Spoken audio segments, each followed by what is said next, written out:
নির্বাচনী আইনে বড় ধরনের পরিবর্তন আনার দাবি জানিয়েছেন সাবেক ডেমোক্রেসি মিনিস্টার রুশনারা আলী।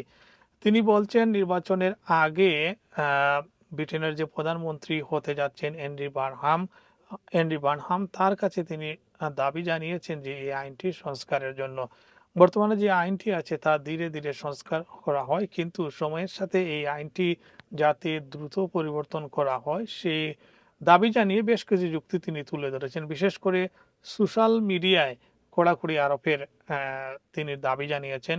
তিনি বলছেন যে সোশ্যাল মিডিয়ায় ডিপ ফেক নিউজ করে যারা প্রার্থী এবং যারা প্রতিদ্বন্দ্বী তাদের বিরুদ্ধে নিউজ করা হয়ে থাকে বা বিভিন্ন ধরনের ডকুমেন্টারি প্রদর্শন করা হয়ে থাকে, সেই ফেক নিউজ যাতে না হয় সে ব্যাপারে টেলিভিশন মিডিয়ার মতো সোশ্যাল মিডিয়ারও কড়াকড়ির আওতায় আনার তিনি দাবি জানিয়েছেন। তিনি বলছেন যে বড় বড় পেজ থেকে এই ধরনের ভুয়া ফেক এবং প্রার্থীর মানহানি নিয়ে প্রশ্ন তোলা, মানহানিকর নিউজ প্রকাশ করা হয় যাতে করে ভোটাররা প্রভাবিত হন, ভোটাররা যাতে প্রভাবিত না হন সেই ধরনের ব্যবস্থা আগেভাগেই নিতে তিনি আহ্বান জানিয়েছেন। এবং তিনি যে সংস্কার করে তুলে ধরেছেন তার মধ্যে রয়েছে ক্রিপ্টোকারেন্সি অনুদান সম্পূর্ণ বন্ধ রাখার, অর্থাৎ সম্পূর্ণ ক্রিপ্টোকারেন্সির মাধ্যমে যাতে কোনো পার্টিকে বা কোনো ব্যক্তিকে,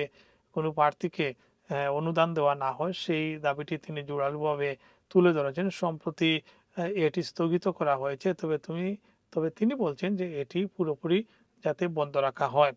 আর সামাজিক যোগাযোগ মাধ্যমের ক্ষেত্রে তিনি বলছেন যে ডিপ ফেক অনলাইন বিদ্বেষমূলক প্রচারণা চালানো বন্ধ রাখতে, প্রার্থীদের বিরুদ্ধে হয়রানি ও ভয়ভীতি প্রদর্শন রোধে কঠোর ব্যবস্থা নিতে তিনি আহ্বান জানিয়েছেন। একই সাথে আরেকজন এমপি লুসি পাওয়েল একটি সংশোধনী প্রস্তাব দিয়েছেন যাতে নির্বাচনের আগে সম্প্রচার মাধ্যমের মতো সামাজিক যোগাযোগ মাধ্যম কোম্পানিগুলোর উপরও একই ধরনের নিয়ন্ত্রণ আরোপ করা হয়।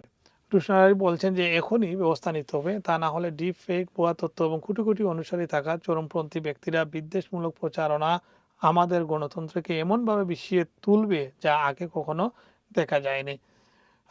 রুশনারা আলী আপনারা জানেন যে গত আগস্টে ডেমোক্রেসি মিনিস্টার ছিলেন। ডেমোক্রেসি মিনিস্টার থেকে তিনি পদত্যাগ করেন এবং তিনি বেশ কিছু আইন করার চেষ্টা করেছিলেন। পরবর্তীতে তার এই পদত্যাগের মাধ্যমে সেটি আটকে যায়। তিনি আশা করছেন যে নতুন যে প্রাইম মিনিস্টার হবেন এন্ডি বারহাম এই বিষয়টি খতিয়ে দেখবেন। ধন্যবাদ।